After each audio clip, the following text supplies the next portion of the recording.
Доброе утро. Петр сказал, что такая группа, как ваша, всего лишь одна, и 25 апреля вы выпустили свой первый клип, и 7 мая будет концерт в таллинском баре «Форт», где можно послушать старые и новые песни. А сколько лет вообще группе? Давно вы вместе? Ну, Энер, наверное, не даст соврать. Мы в 2011 году Тарай основали, а до этого мы с Энером уже с 2001 года вместе. Да, с октября 2001 года. Да, с октября. То есть мы уже там 20 лет уже там с Гаком создаем песни. Я мог бы скрывать, но я не буду, что мы играем вместе. Это трио, и я третий в этой компании, но не лишний пока еще. Знаю по опыту концертов, что принимают группу в разных местах очень тепло. И академики, ученые, и в парках люди, проходящие мимо. В чем секрет вот такого вот принятия? Ну, я думаю, с одной стороны, мы делаем это у нас есть идея, почему, если бы не было какой-то идеи, мы бы этой музыкой не занимались, потому что все играют джаз, все играют рок и так далее, копируют и так далее, там бесконечно. Но я думаю, мелодия, потому что мелодия все-таки у нас пентатоника, чувашская музыка, и она достаточно такая простая, может быть, кому-то кажется и наивная, но как раз совмещает это с какой-то европейской подоплекой. Мы, в общем-то, такой сделаем сплав такой интересный, который, с одной стороны, может быть такой простой, а с другой стороны, если покопаться, не такой же простой. А для кого вы играете, поете, творите? Кто ваш слушатель? Ну, у нас в Эстонии слушатели, это вот как раз то, что Петр сказал, это концерты, живые концерты, это то, где мы можем показать себя, а очень много людей слушают в Чувашии, в России. Там уже, как говорится, те, которые понимают язык, а здесь те люди, которым нравится экзотика. Ого. Есть ли, кстати говоря, у ансамбля, который выступает в Эстонии на чувашском языке, шанс когда-нибудь победить в конкурсе Eesti Laul и представлять Эстонию на конкурсе Евровидения? Ну нужно сейчас всех тех, кто занимается этим, спросить. Мы сейчас вам в следующем году что-нибудь нарисуем, сделаем, тогда посмотрим, да. Но я думаю, шанс всегда есть, если хочешь. Но я думаю, с чувашским языком, может быть, не так просто будет на Eesti Laul попасть. Но вы же сказали слово «экзотика». Да, тогда можно перевести это на эстонском. У нас, кстати, первый альбом, он переведен на эстонский литературный язык. Мы это сделали с эстонскими поэтами. Света Григорьева, например, и Эда Ахи. У нее папа чуваш оказалось, когда мы с ней общались. То есть это можно петь на эстонском языке. 25 апреля, это, кстати, день чувашского языка, вы выпустили клип. Почему? В том смысле, что сейчас клипы далеко не все выпускают. Почему такая вот необходимость возникла или желание? Клип — это, скажем так, на самом деле люди хотят видеть то, что мы поем. И это как такая небольшая визитная карточка. И, с другой стороны, для нас музыка — это такое, как исследование. И это видео как раз, с одной стороны, для нас это было исследование, понять, если мы говорим о малочисленном народе, это как мы его показываем. Что обычно нужно одеться, трали-вали, бусы. Бусы, гусли и так далее. Все это постановочная аутентичность. А как мы можем показать свой народ, как я могу показать свой чувашский народ, но не уходя в кич какой-то и так далее. А где можно, кстати, клип посмотреть? На YouTube, конечно. Да, у нас на YouTube-канале, да. Как вы его найдете, просто напишите «Тарай Таллин», я думаю, самое это быстрое. Но очень важно подчеркнуть, что группа — это не коллектив при национальном объединении, а музыкальная команда, которая выступает в контексте всего эстонского музыкального процесса. Да, конечно. То есть мы не хотим ограничиваться какими-то рамками. Как раз одна из целей — это показать чувашскую культуру, чувашскую музыку большому слушателю. И хотел я добавить, что наш формат выступления — это концерт-лекция. То есть мы не только поем, играем, но еще рассказываем про чувашскую культуру. Да, Эндер правильно подметил, потому что если взять каждую песню, там можно начиная от слов, почему они так, и как они звучат по-русски, и почему именно так мы поем, а не по-другому. Там много интересных параллелей и культурных таких встреч. Кстати, когда мы вас ждали в студии и беседовали с Петром, то он сказал, что группу Тарай всегда очень тепло встречают и ждут. Я хотела, где бы она ни выступала, я хотела спросить, а действительно ли это так? Как вам самим кажется? И если да, то как вас принимают? Один мой знакомый сказал, что если человек делает это с любовью, то другие чувствуют эту любовь. Я думаю, да, я делаю эту музыку с любовью, и людям это, думаю, передается. По крайней мере, люди так говорят. А позвольте спросить вас про концерт. 7 мая у нас уже на носу. Я смотрю, это через неделю, следующий вторник. Да, где, что, когда? Это в старом городе, это на улице Пик есть Форт-бар. Там очень много проводится, вечеринок, концертов и так далее. И мы будем играть вместе с марийской группой. У них традиционная фольклорная музыка будет, у нас такая более, постпанк-фольк. И да, начнем в 8 часов концерт начнется. Вот, так что всех ждем, посмотрите музыку, послушайте. А как, кстати, выбираются стихотворения, при помощи которых потом рождается песня?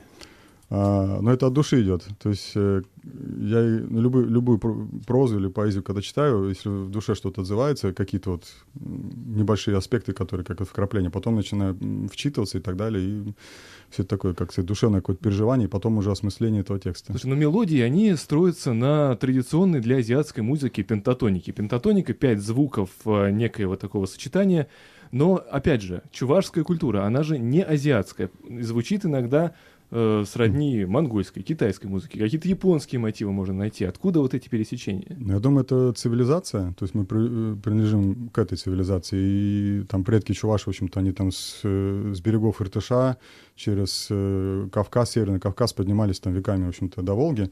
Вот, и взяли с собой ту музыку, которая была в течение там столетий, тысячелетий вместе с ними. И, кстати, у венгров тоже древнейший пласт. Вот, это вот, песни совпадают просто с чувашскими. Хотя где венгры, а где чуваши, да? Ну, вот. Кстати, чуваши и финно-угры, они же давным-давно уже живут и рядом друг с другом. Да, давным-давно, как бы, но вот у марийцев, да, есть тоже пентатоника, а у других, финно-угров там, кстати, там нет такого, да, там и в Европе тоже, ну, единственное, это у венгров у кого есть. Ну, да, хорошо, и ирландцы и так далее, как бы, да. Ну, то есть ответ такой, что это цивилизация, то есть это часть культуры, которая, она не генетически передается, да, там и так далее. Вот, то есть тюрки, как бы, ну, опять же, турки, у них другая музыка, да, азербайджанцы, у них тоже там другая музыка, там уже больше там каких-то там хроматизм какие-то и так далее, как бы, а это часть музыки, да, она с культурой.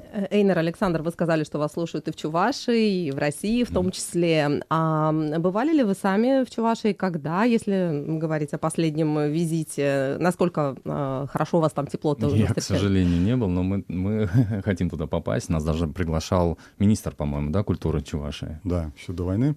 Ну, я там бывал, и еще поеду и так далее, там и родственники, и у жены родственники и так далее, так что там контакт, в общем-то, есть там, да, и в Чебоксарах. И... Как, кстати говоря, принимают музыку тарай обыкновенные чувашские слушатели?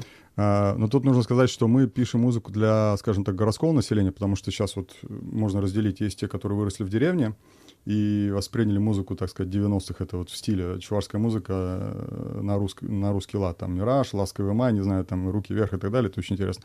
А мы пишем для тех, которые живут в городах, в общем-то, и люди, которые они или ассимилировались, или ищут какие-то свои корни и так далее. Вот, и это они, вот они как раз воспринимают. Им хочется увидеть что-то новое, что-то самобытное, но не из далеких 2000-х или 90-х, и там, где нет такого прям. А люди знают язык в Чувашии? Потому что я слышал о том, что информацию о том, что люди забывают постепенно свои корни, отказываются от изучения языка, в семьях не говорят, а у нас же все песни у группы на чувашском языке. Да, ну, конечно, там стараются, чтобы люди не говорили на чувашском и так далее, будем так правильно, и школы закрыли и так далее. И сейчас вот последняя перепись населения показала, что в течение 20 лет где-то примерно 25 тысяч чуваш в год просто вот так вот куда-то исчезало. Ну, естественно, переписывали. 25 тысяч человек в год исчезали из списка. Ну, это взять, вот, если перепись населения, то есть это почти 500 000 где-то за 20 лет. Называли себя русскими. Ну, да, сейчас, ну, понятно, что демографические тоже процессы там умирают и так далее, но вот очень большое количество этой ассимиляции, как бы люди считают, что лучше быть. Но это, кстати, если взять пример, как бы вот тоже справа, почему так, не понимаю. То есть если взять сейчас вот русский язык и русская культура для многих оказалась такая, ну, уже какая-то тема такая не очень хорошая, да, как бы лучше как бы не ассоциироваться, как бы. А представьте народ, который живет тысячелетиями, ну, или сотнями лет вот так вот, что быть чувашем или там татарином или там еще кем-то, немного как-то это стрёмно, да, и вот у тебя передается сыну, и там сын передает своему внуку, а потом уже никто ничего не помнит, ну, так вот и происходит. Ну, у нас 2024 год на календаре, это год разнообразия национальных культур в Эстонии. И можно ли сказать, что этот год для вас является каким-то поводом особым таким для того, чтобы побольше концертов сделать, побольше новых песен написать, о себе рассказать и так далее? Ну, конечно, безусловно. Мы и работаем над этим. Саша каждую неделю что-то приносит в студию, и мы делаем аранжировки, думаем, творим. Вот. Сколько, кстати, работы скрывается за одной песней? Как находится мелодия? Как она преображается в песню и так далее, и так далее? Ну, сначала слово. То есть вот ты же спросил вопрос, как находится стихотворение, поэзия, и потом начинаю осмысливать каждый звук, каждое слово, и как оно входит в пентатонику и так далее. Потом, когда уже что-то получается, начинается там по 10, по 20, 30 раз переделывать и так далее, так далее, так далее. Это долгий процесс. Ну, как Арво Пярт прямо. А что, ну, спасибо, наверное. Что значит постпанк?